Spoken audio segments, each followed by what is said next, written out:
The year is 1470. In the mountains of Thessaly, a bell rings one final time across a valley that will never hear it again. Inside the convent of St. Catherine, 23 women kneel in prayer. Their lips move in unison, forming words they've spoken every morning for years.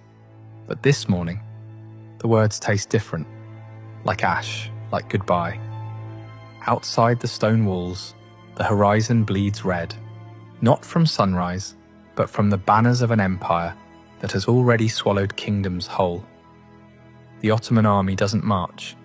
It flows like a river of steel and fire, erasing everything in its path.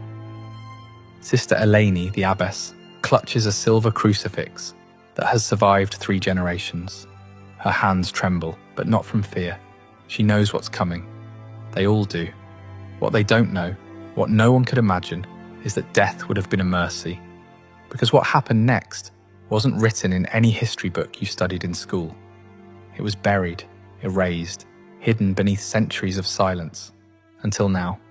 What the Ottomans did to these women wasn't just conquest. It was something far more calculated, something that historians are only now beginning to uncover.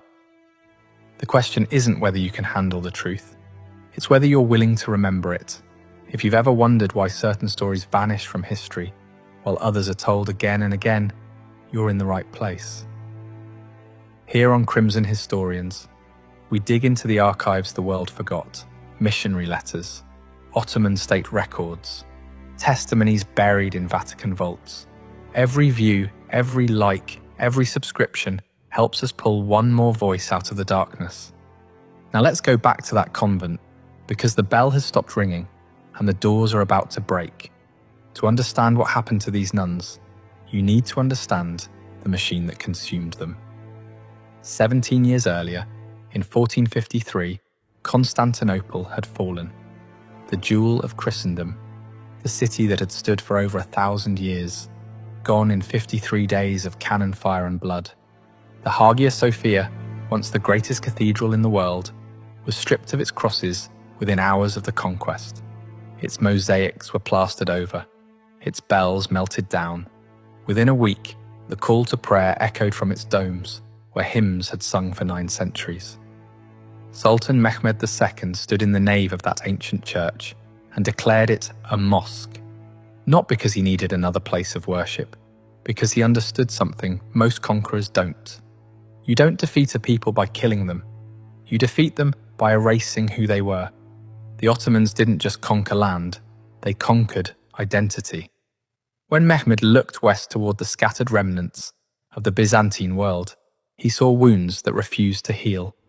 Every church bell that still rang, every monastery that still stood, every cross casting shadows on conquered soil. These were declarations, acts of defiance, proof that the old world refused to die, and every nun who still prayed in Latin was a living reminder that faith could outlast armies. So the Sultan made a decision. If they will not convert, they will disappear, not through massacre. Massacre creates martyrs.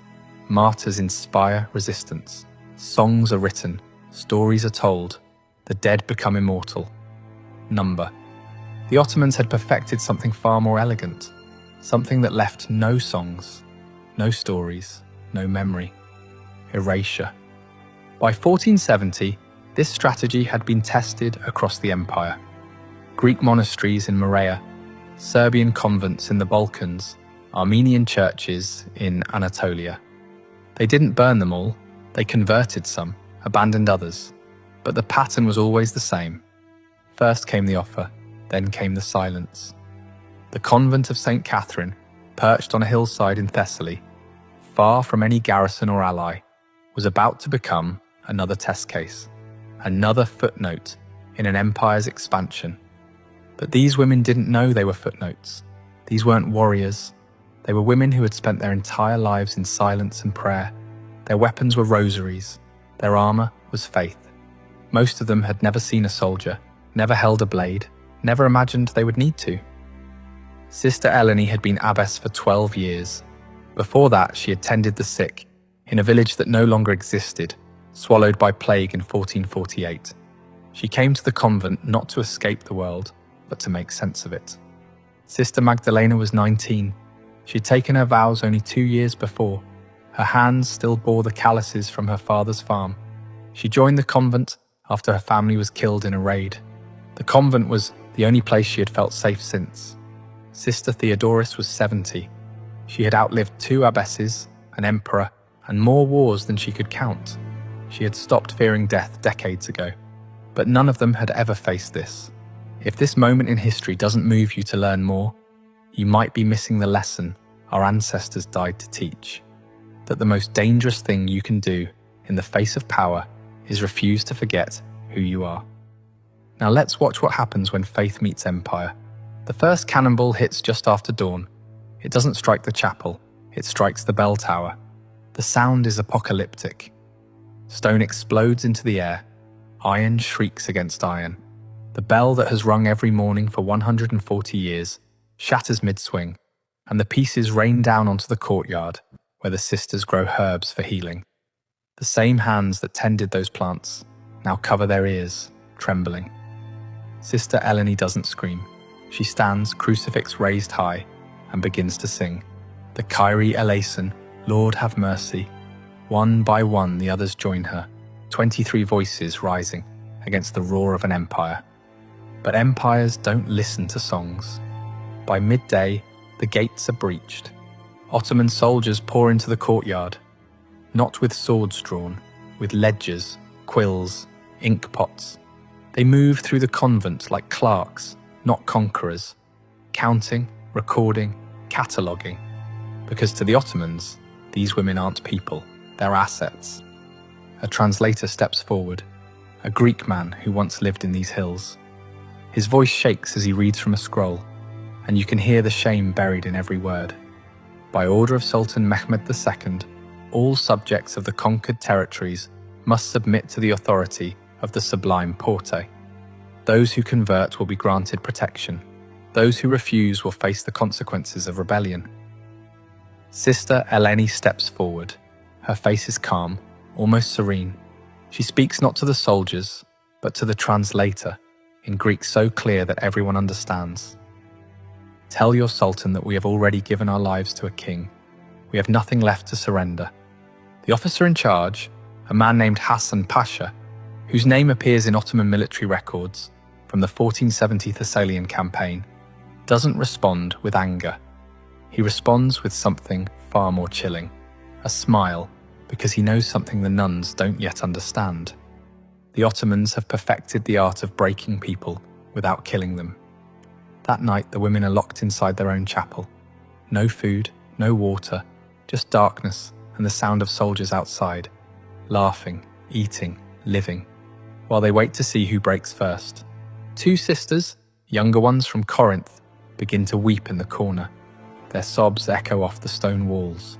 But Sister Magdalena, barely 20 years old, begins to whisper a psalm. The Lord is my shepherd, I shall not want. Then another. Though I walk through the valley of the shadow of death, I will fear no evil. Then another. And slowly the weeping stops. This is the moment the Ottomans underestimated them. These women had spent their entire lives preparing for suffering. Fasting, vigils in the cold, hours of silence, submission to something greater than themselves. What the soldiers saw as torture, the nuns saw as their daily discipline. But Hasan Pasha is patient. He has seen this before. In Morea, in Wallachia, in the ruins of Serbian monasteries, where monks thought their faith would save them. Faith is like a candle, he once wrote in a letter to the Sultan, still preserved in the Topkapi Palace archives. It burns brightest just before it dies. He's about to test that theory. On the second day, the doors open. A servant enters with bread and water. Real food, clean water. He sets it down without a word and leaves. The nuns stare at it. Their throats are dry, their stomachs hollow. The younger sisters look to Eleni, desperation in their eyes. Sister Theodoris, the eldest, speaks first. They want us to take it, to feel gratitude, to soften. Eleni nods. Then we fast. They don't touch the food. By the third day, their lips are cracked and bleeding. Their hands shake. The younger sisters can barely stand. but they don't break. Hassan Pasha watches from the courtyard, arms crossed. He's impressed, frustrated, and perhaps just for a moment, something close to respect flickers across his face. But respect doesn't change strategy. On the third day, the doors open again. This time it's not a servant, it's Hassan himself. He speaks in Turkish and the translator follows behind him like a shadow. You are not criminals, you are not enemies, you are simply mistaken. The Sultan is merciful.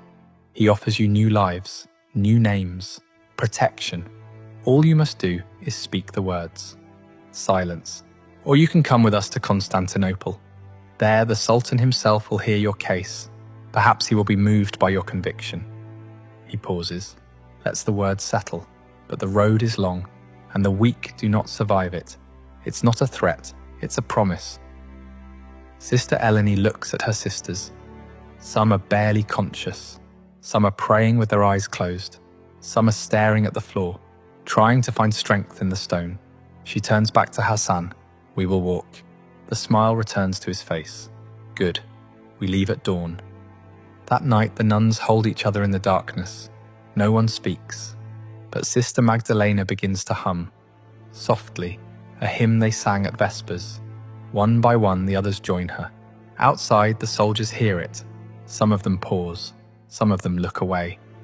One of them, years later, will tell his grandson about the women who sang themselves to death. But that story will be forgotten too. For now the hymn rises through the cracks in the chapel walls and drifts out into the night. A prayer, a plea, a declaration. We are still here.